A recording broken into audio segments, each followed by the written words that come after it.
It's one of the most challenging and fulfilling roles a woman can have. And today, being a mother can take many paths thanks to medical advances and changing ideas around what a family can be. But the number of Canadians choosing this role has also been changing. Fertility rates across the country have been on a decline, with the lowest being in BC as of 2022. That same year, Statistics Canada found that among Canadians aged 15 to 49, about a third didn't want to have children. Let's take a look at the stats and break that down further. Recent data show a steady decline in fertility rates across the country since 2008. You might remember that as the time of the global financial crisis. Look at the graph here. You can see that over the past 12 years, the fertility rate has been on a downward trend. We see a slight bump in 2020 during the COVID-19 pandemic, many calling this the COVID baby boom. But the boom wouldn't last long. In 2022, the data shows a steep decline. Most provinces and territories saw record lows in fertility rates that same year. StatsCan also notes that since 1921, the lowest fertility rates recorded were during the most recent 5 years of available data from 2018 to 2022. It's a trend that could be troubling for the country when we see the current birth rate replacement level at 2.1. Some officials say if Canada continues on this trajectory, there won't be enough people in the workforce to fund an aging population. Meanwhile, a 2023 report found that the number of children per woman has been on a downward trend, and future forecasting shows this is likely to continue. Stats Canada polled people about how many kids they want to have. The report shows a third of those aged 15 to 49 have no desire at all to have children. Breaking it down even further, a slightly bigger portion want to have 2 children, followed far behind by folks who want 3 children. It might be no surprise given challenges around affordability and housing, but let's take to the streets and ask Vancouverites their thoughts around being a mother today. And I don't know what people's definition is of having a child late, but yeah, I had it at 30 and then 33. So that later compared to my parents. But yeah, they're having it much later. And I understand you want to get stable first, so I can agree with all of that. You know, there's a shift to families having fewer children. There's no doubt families are smaller and it's much more expensive to raise kids. I think that like now more than ever, it's important to sort of gather around the people having children right now and support them because it is so much more financially strenuous to have kids at this time. So this is not just a phenomenon in Vancouver, in Canada, it's global. I'm her grandmother, but her mom and dad had children a little bit later in life, closer to end of their 30s. So no, whatever works for anybody is fine. A little bit of that. They both were students in college, so they got a good education, and affordability was a bit of an issue too, but they decided it was the right time later for them, and everything worked out well. Globally, fertility rates are falling, and so it becomes more difficult to have children the later that you leave it. So, you know, there is a price to be paid. Yeah. It's expensive to have a child. Yes, right? You know, the people I know who've done single mother IVF, like one of them lives now with her mom while the baby's an infant to make that work. And yeah, I think that's the only way to do it. Yeah, you need people. You need community, whatever that looks like. Medical advances in fertility treatments have made it possible for many women and gender-diverse families to become parents, evolving our ideas of what a family looks like. Dr. Beth Taylor, an infertility specialist and the co-founder and co-director of Olive Fertility Centre in Vancouver, joins us to talk about some of the changes that we're seeing. So thanks so much for joining us here today. Thanks for having me. Great to have you. So I want to start with the work you do at Olive. Tell me about the families and individuals that you work with. What are they looking for when they come into Olive? So many different types of families and individuals will come through the door, and what they look like has been evolving over the last 20 years since I started this work. But the people that come through the door are often straight couples wanting to have a child, and that would be the biggest group we see, would be that group. We also see single women, gender diverse families. We see gay males wishing to have children, gay females wishing to have children. Every family imaginable will come through the door to look for help, because many people need it because they can't get pregnant on their own, and or they're just trying to preserve their fertility for the future.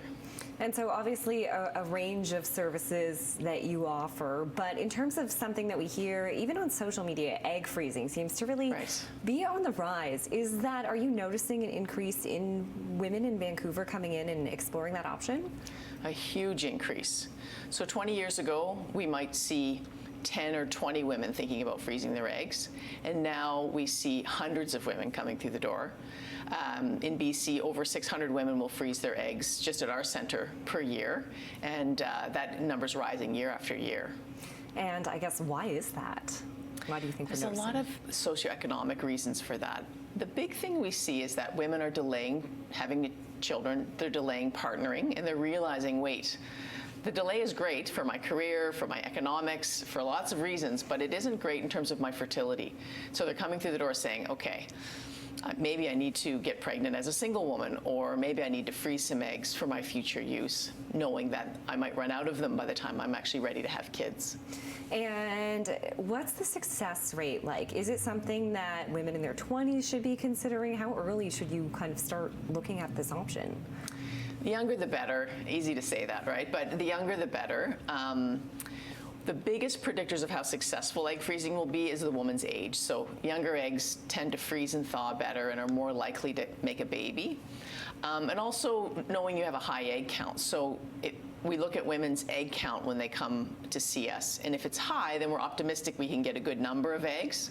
How good those eggs are is going to be predicted by age. So you want to be as young as possible and with the highest egg count you can have, which is not under your control, but we'll help assess that. Yeah, absolutely. And yeah, you do lots of testing to figure that out and such. So some women, as you mentioned, you have lots of different types of families come in through the door. Some women looking to parent solo now, and others are delaying it or saying they're taking a pass altogether. So what are your thoughts on the changing views and conversations around motherhood over the years? Yeah, motherhood looks different now, I think, than it has ever. And more women are considering being single mothers by choice. And so those women need access to sperm. So they're coming to us to access donor sperm. Some people are doing that at home in the community without going to a clinic. But ultimately, there is an increase in the number of women who are single, looking for sperm to have a child and be a single mom.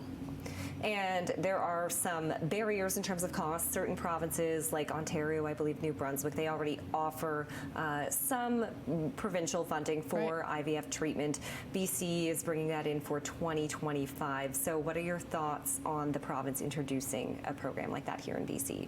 I think it's excellent. It's going to help a lot of people be able to have children. So we're going to increase the population of BC with some BC-grown babies. But to start, it's not complete coverage for everyone. So it seems as though the government will be funding IVF for people who are trying to get pregnant. So it doesn't seem like they'll be funding egg freezing or the use of donor sperm or eggs or surrogates. Those parts of treatments don't seem to be funded right away. And not everyone will get a publicly funded IVF cycle. Looks like it's going to be about 1 in 3, maybe 1 in 4 to start, and we'll see how it evolves. But we're very excited to see some funding for people coming next year. So it sounds like it's a good starting point. It's a great starting point. But what else are you hoping to see? What do you think government can do better in terms of helping women become mothers, any age or income level or marital status? Yeah, and to answer that question, you really need to talk to, a sociologist and an economist and all those people. But from a medical point of view, cutting down barriers to access. So we need more physicians doing fertility kind of treatments, funding of those fertility treatments, and that would improve access. And also on the education side, like educating people. I think most people are educated to know that unwanted pregnancy, is a risk and how you can avoid that. But what people don't seem to have as much education about is age and fertility and how you go to get pregnant when you're ready. And I think that education piece would be helpful as well. And I guess just lastly, it can be a bit of a daunting process. So how do you actually get started? What's the first step for women or anyone who's looking into this? Do you start with your GP? Where do you go? Right. So Like every health service in BC, you start with a referral to a specialist. So if you're lucky enough to have a family doctor, you start there, or you go to a walk-in, or you access primary care. They'll have a chat with you, and if it's right, they'll refer you on to a fertility clinic, and that's where you get started. Now, fertility clinics usually have a little bit of a wait, maybe 1 or 2 or 3 months wait before you actually see the fertility specialist like me. In that time period, you're getting tested. You're getting tested for your egg count, or your sperm count, or your uterus, or all the parts that you might need to make a family. So you get that testing, and then you meet with the doctor, and they'll review those results and help you figure out how you can have a child now or in the future. So yeah, starting with your GP or at any doctor at a clinic is a good starting point, and you can begin that process. Well, thank you so much for joining us. That was a lot of very useful information. That's Dr. Beth Taylor with All the Fertility Center in Vancouver. Coming up, Kate Walker meets a Vancouver mom who may have been ahead of the curve, choosing to become a single mother by choice 18 years ago. And so I knew that if I wanted to be a mom, it would be a great time to start. And I knew a lot of people who had alternative families. So it wasn't like I had to go and research how to do it. So it was Earth Day 2004. And I woke up and I was like, I'm doing this.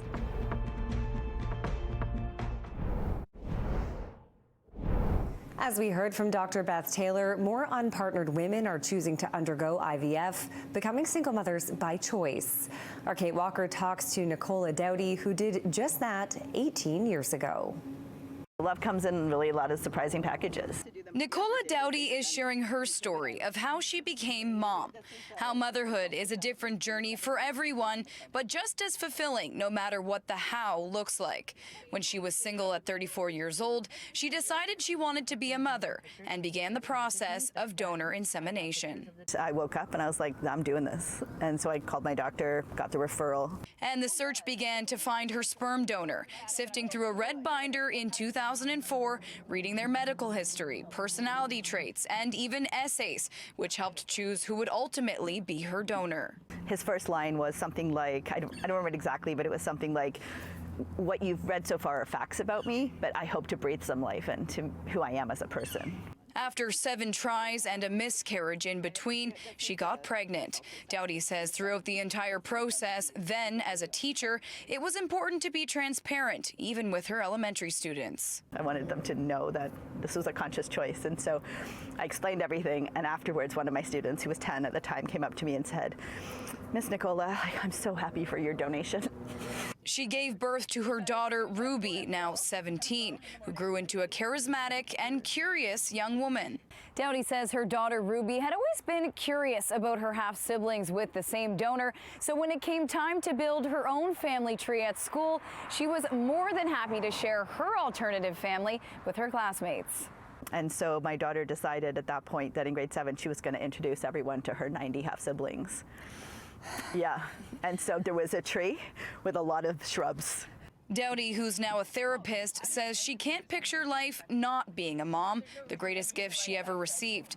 But solo parenting isn't always easy. Sometimes when you're sitting there and you're so proud of your child in an event, you're not turning to somebody else and saying, look at our child. She hopes her story of donor insemination will open the doors to even more conversations about alternative families and embracing motherhood, no matter what the journey may look like. The most important thing about choosing to go on any journey into creating a family is your heart in it.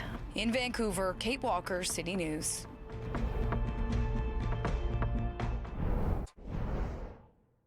Many in BC and Canada are delaying motherhood or passing on it altogether. So how did we get here? Here to talk about that is Amanda Watson, a senior lecturer in sociology at SFU. Thanks so much for joining us, Amanda. So I want to start with some trends we're seeing in BC, which recorded the lowest fertility rate in Canada in 2022. What do you think is contributing to this downward trend?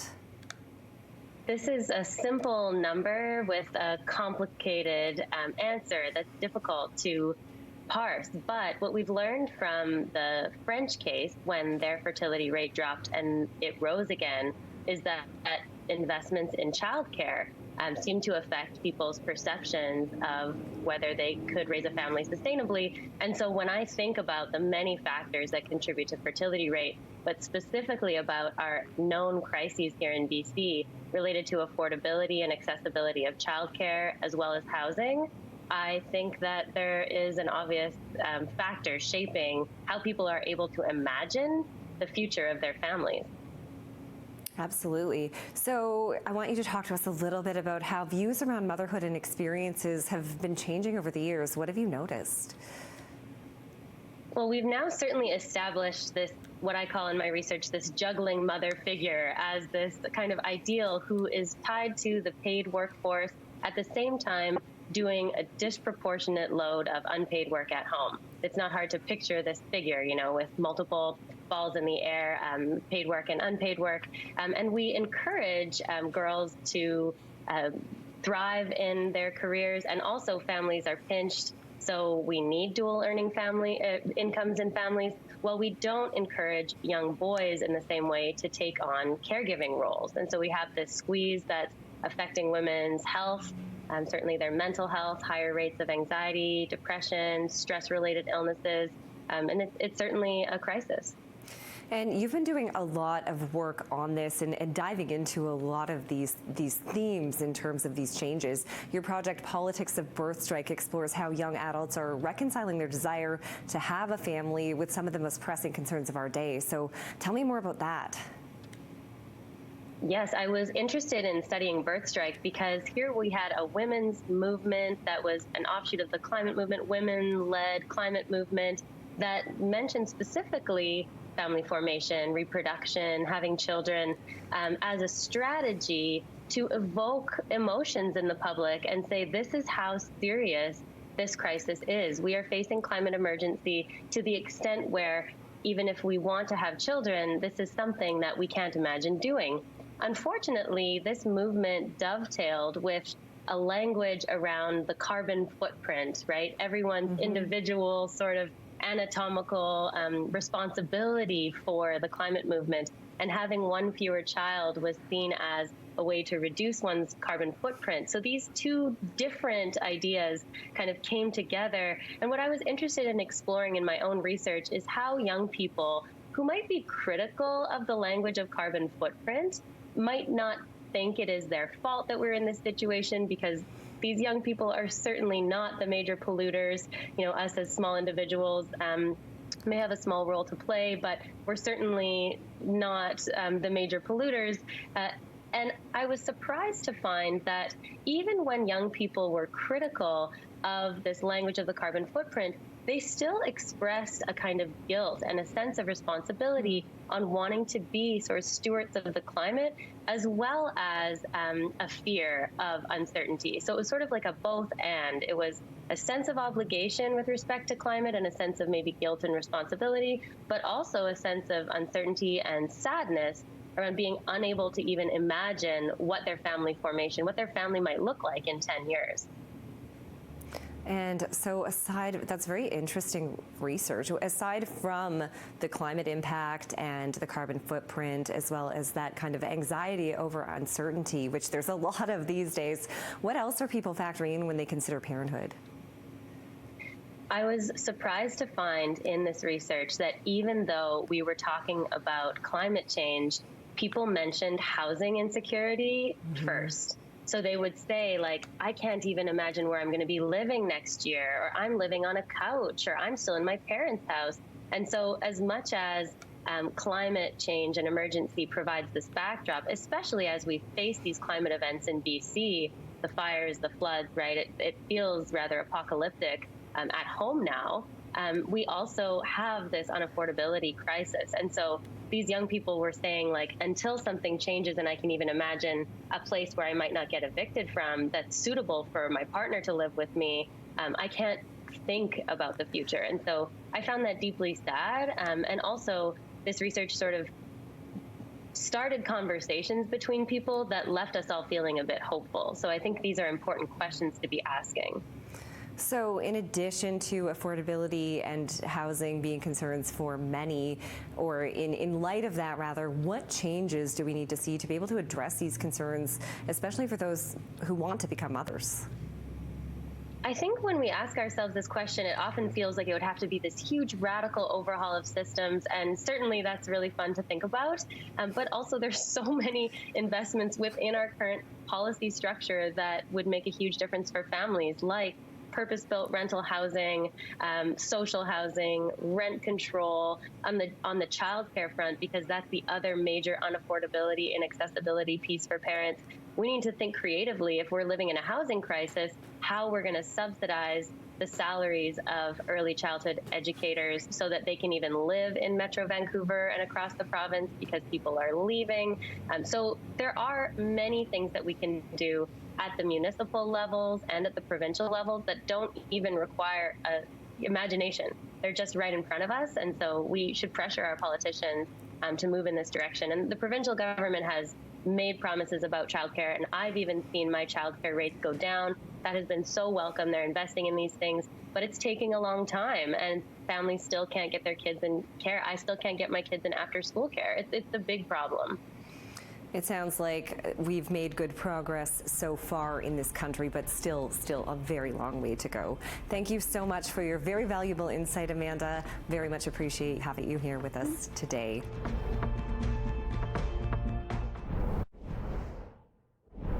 Thanks for watching our special report into the changing face of motherhood. We heard from experts in the field who told us more women are choosing to become single mothers by choice, undergoing IVF.